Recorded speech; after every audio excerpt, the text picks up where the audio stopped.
Welcome to the Korea Pro Podcast, your weekly guide to understanding the most pressing and complicated developments shaping South Korea.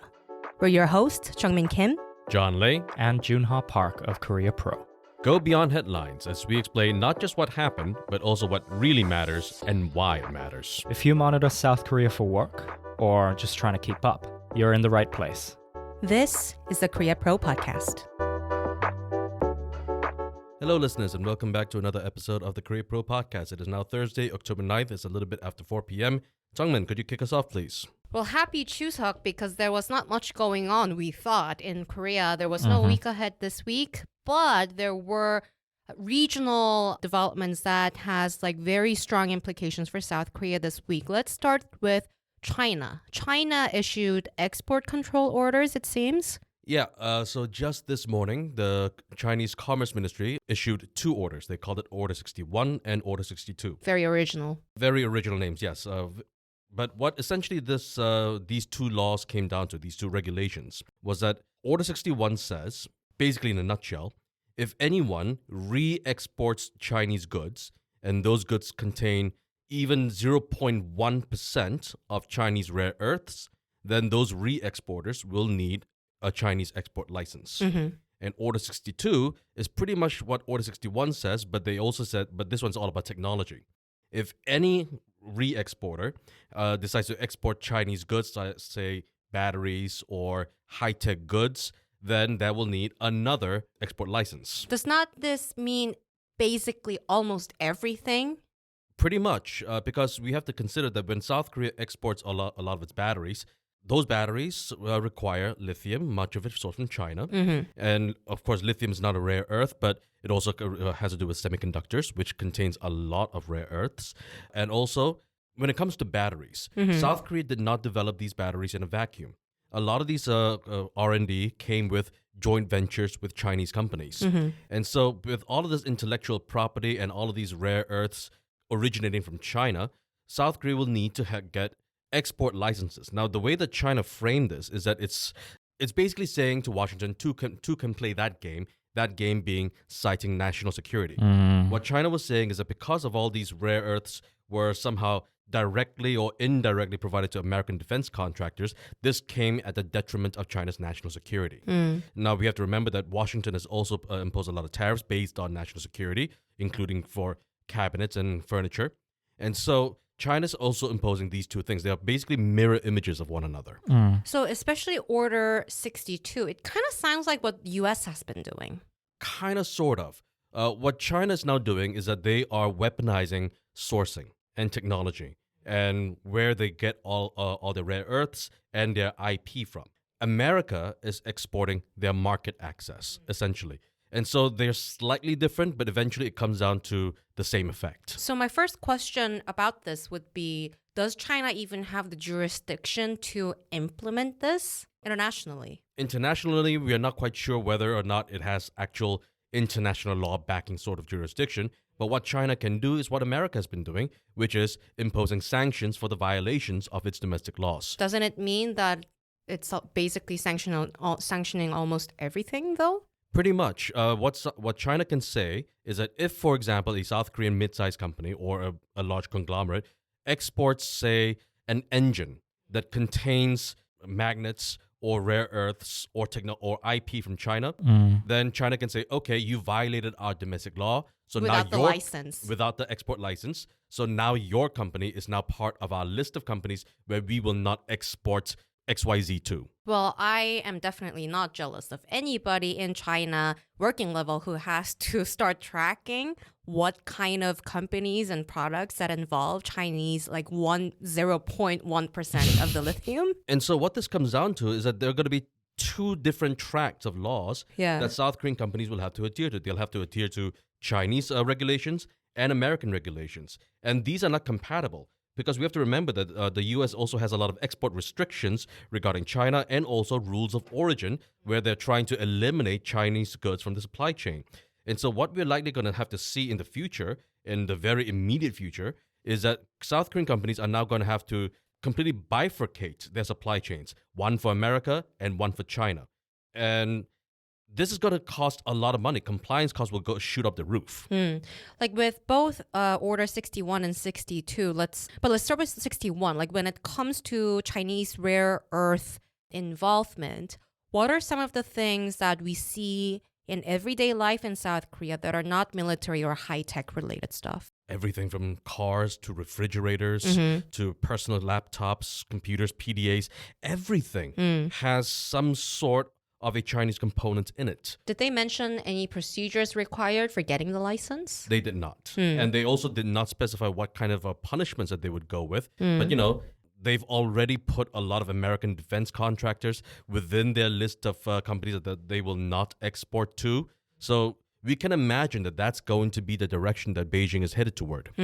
With Order 62, when it comes to intellectual property rights, aside from, phones, auto, semiconductor, EV, whatnot, with Order 62, then, when it comes to intellectual property rights, what are some of the sectors in South Korea that will be impacted the most? Well, think of your usual suspects: semiconductors, EV batteries. Pretty much anyone that relies on high tech is going to be impacted. It's not just going to be the big players. It's also going to be mid-sized companies. But I'm just going to say, like, when it comes to Order 62, didn't China also get rip off a lot of other countries' goods, like technologies and stuff? We can talk about who ripped off who and whose technology was stolen here and there. But phones. But that doesn't really matter, does it? What matters is that they've got the power. They've got the almost monopolistic control over like 80 to 90% of the world's rare earths, and they are weaponizing it. Let's move on to other player in the region, Japan. This was a mighty big news to start the week. As someone who writes daily briefings, we were happy to see that we have something to write about. But then for South Korean government, this is not such a great news. Takaichi won the election. Sanae Takaichi, she is now the prime minister designate. She's not the prime minister yet. They're going to have an election. Everyone's saying mid-October. People are thinking maybe October 15th. But as the president of the Liberal Democratic Party, she will likely become the next prime minister. Joon Ha, what do you think South Korean government will be preparing for with Takaichi's win? Well, Takaichi, as we've seen from her past remarks in the Japanese forefront of politics, is that she's been quite the hawk on history. She's a member of Nippon...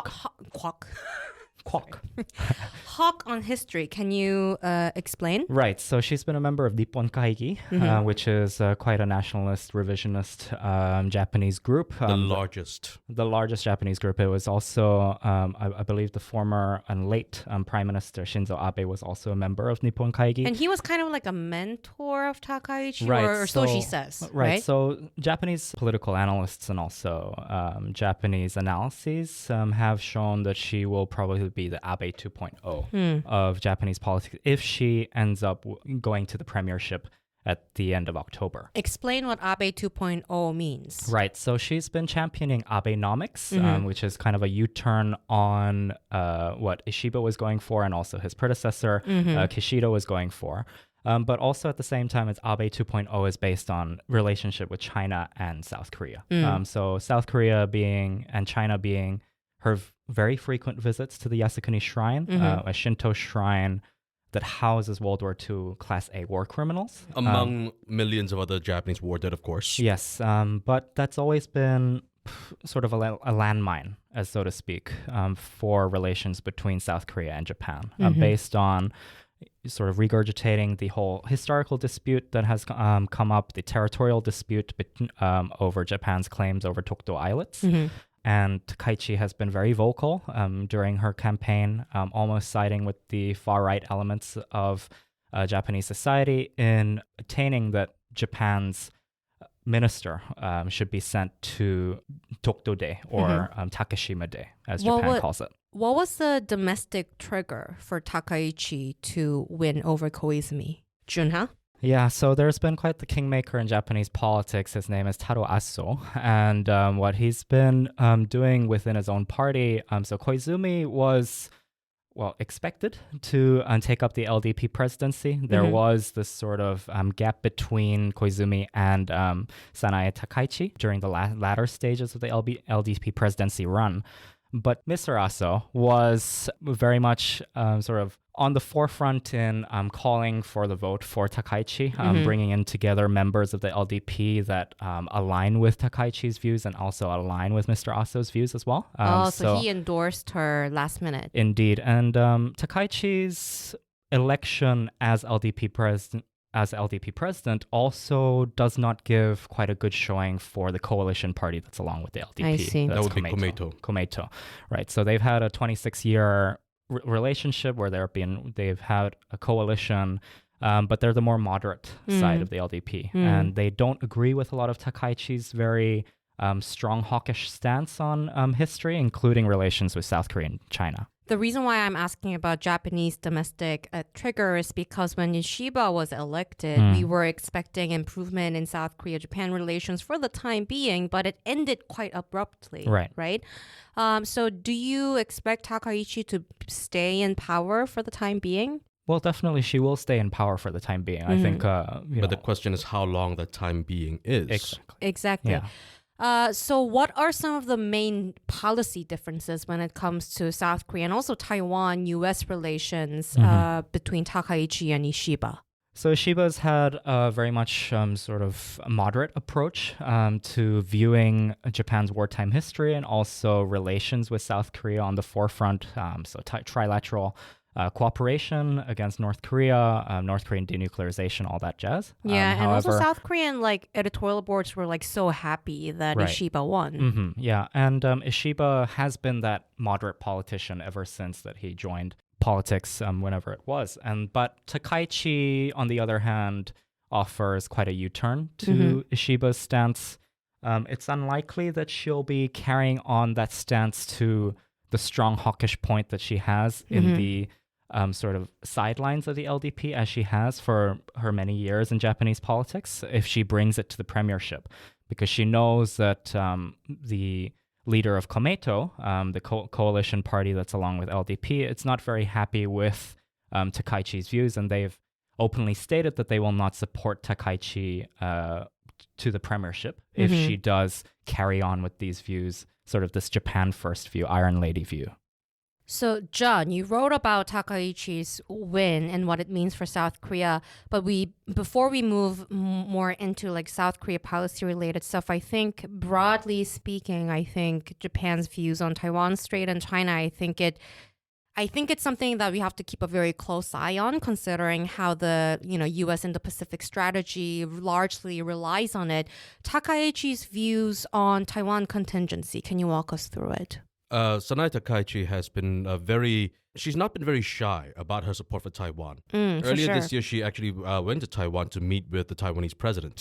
And already this is the sort of thing that Beijing is very irritated by, and it's a move that the South Korean government would not ever dare to make. But Japan is slightly farther away from China than South Korea is, and Japan's economy is much more robust. It depends less on China than South Korea does.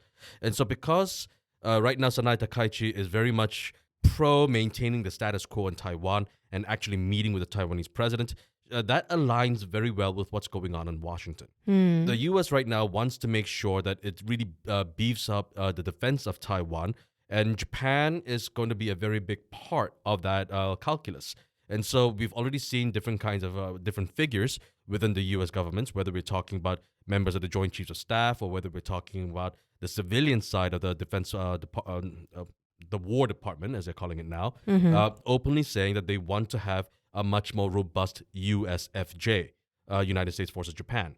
And so this is going to align very well between Tokyo and Washington, which might come at the expense of USFK. And so basically, my recommendation for Seoul would be to invest a lot in garlic cloves and wooden stakes, because Sanae Takaichi is a vampire.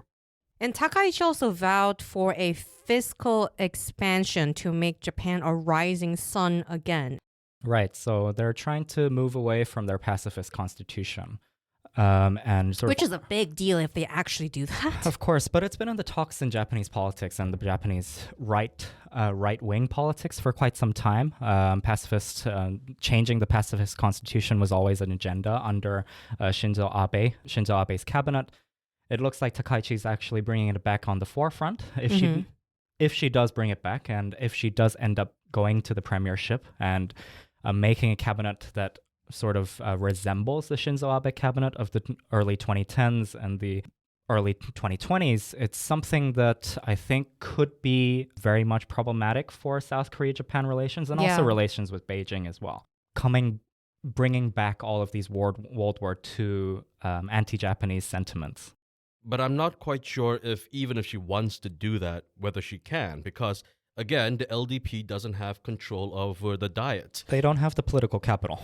They need Komeito, and if Komeito for any reason decides to abandon this coalition because they're sick and tired of what Takaichi is trying to do, then the LDP would have even less capital, and no other opposition party in Japan would ever go on with this. Right. So she might talk a good game, but without any support from the opposition parties, the LDP is in a weaker position to amend the constitution than Abe had. Does that explain why she did not visit the Yasukuni shrine after she won? Yes, I mean, she will have faced quite a lot of pressure from the coalition party or the coalition bloc within her party, because that forms quite a substantial part of her party's actual gain within the Diet.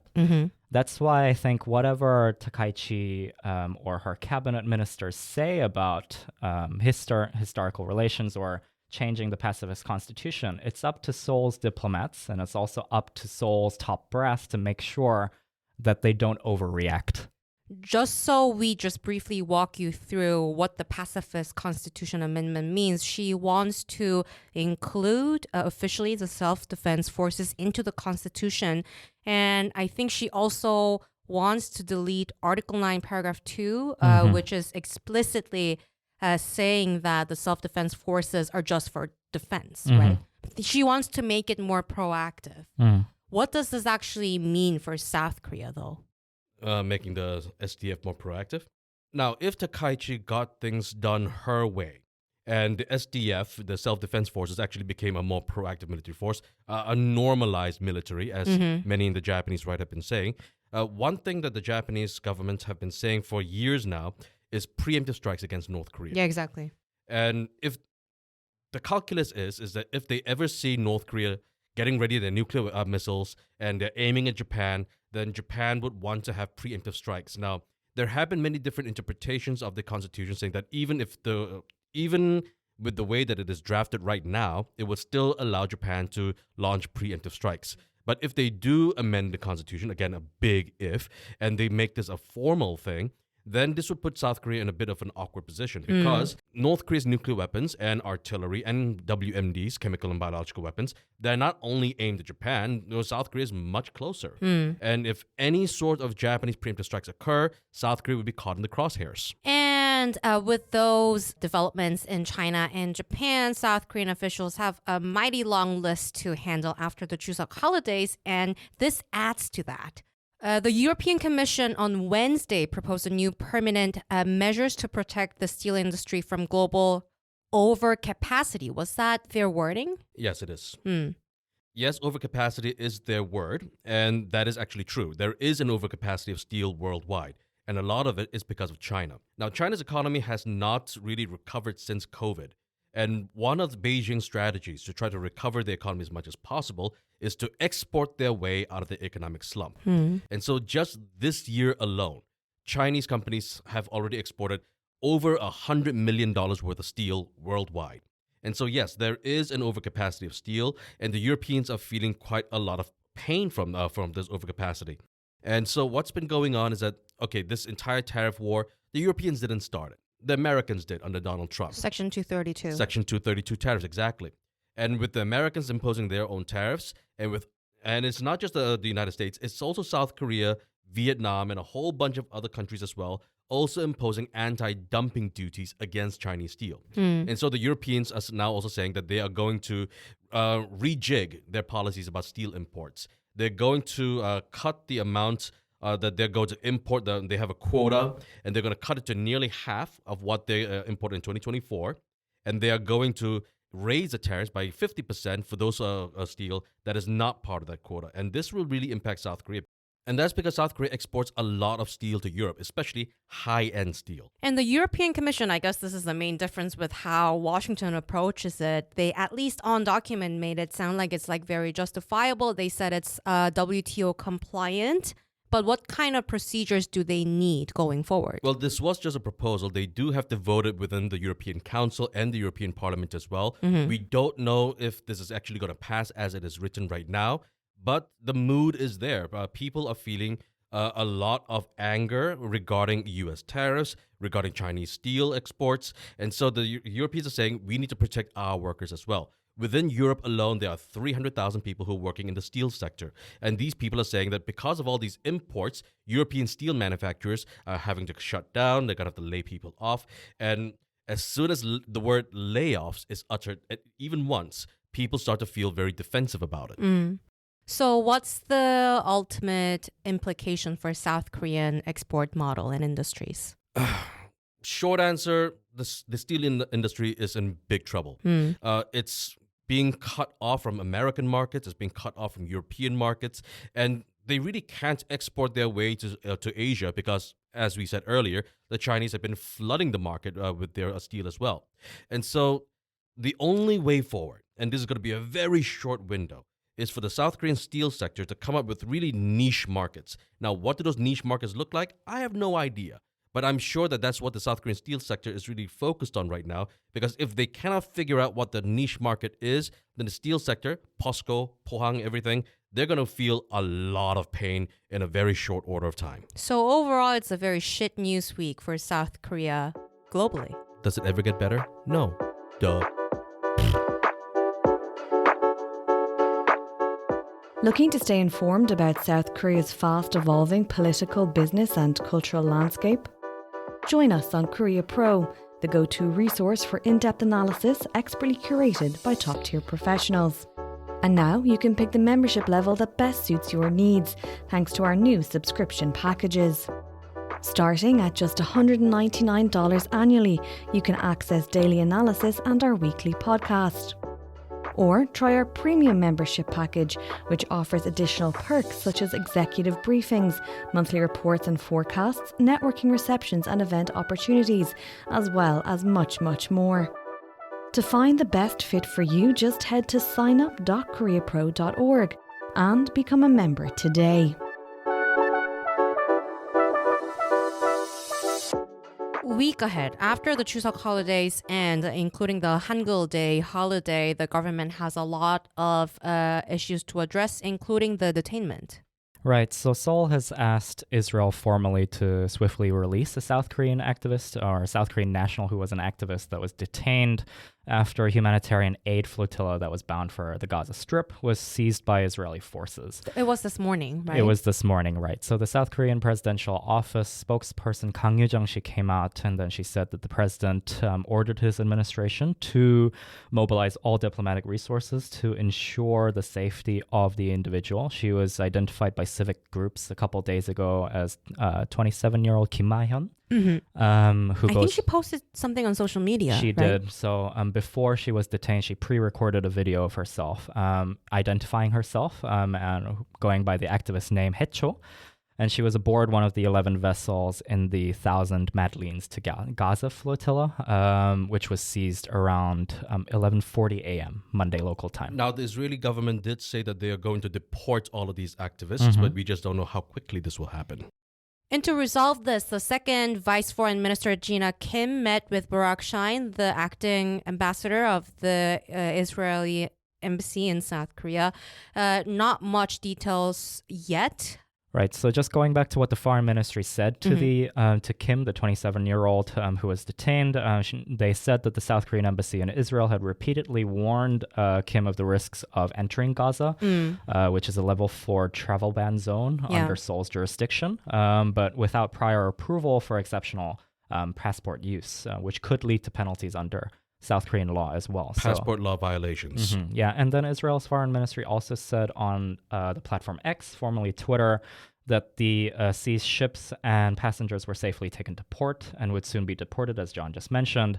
And Israeli officials also told Seoul's government that they would share updates on the case and take measures to avoid any harm to the South Korean national that was detained. And coming back to the region nearer to South Korea, are there any political developments that we are expecting next week or further in Japan? Right. So Japan will, as we mentioned earlier in this episode, they are expected to hold their parliamentary election for the premiership in mid-October. There are reports that are suggesting October 15th. However, those dates have not yet been confirmed. Of course, that will be flagged by our team in the future. And after Chuseok holidays, the national audit will resume. I believe that a lot of government officials currently during Chuseok holiday, they have been preparing documents that they have to send to the National Assembly. There will be a lot of domestic controversial topics that the National Assembly will be discussing. And also, this is NK Pro, NK News, but we are doing a military parade in North Korea sort of live stream analysis on NK Pro. So check out NK Pro website as well if you're interested. And all of this information will be sent to your email inbox by Monday at 2 p.m. via the Week Ahead newsletter. So if you'd like to know more, please subscribe. Have a good weekend, everyone. Bye. And that's a wrap. Thanks for tuning in. If you want to know more, sign up for our daily executive briefings. We'll brief you on all you need to know from the past 24 hours and why it matters, delivered to your inbox every morning. If you want to stay ahead of the curve, sign up for Korea Pro to get a full package of insights, from daily expert analysis to profiles, month in review, week ahead, and more. And until next time, I'm Jeongmin Kim. I'm Joon Ha. And I'm John Lee, and we'll see you next time on the Korea Pro Podcast.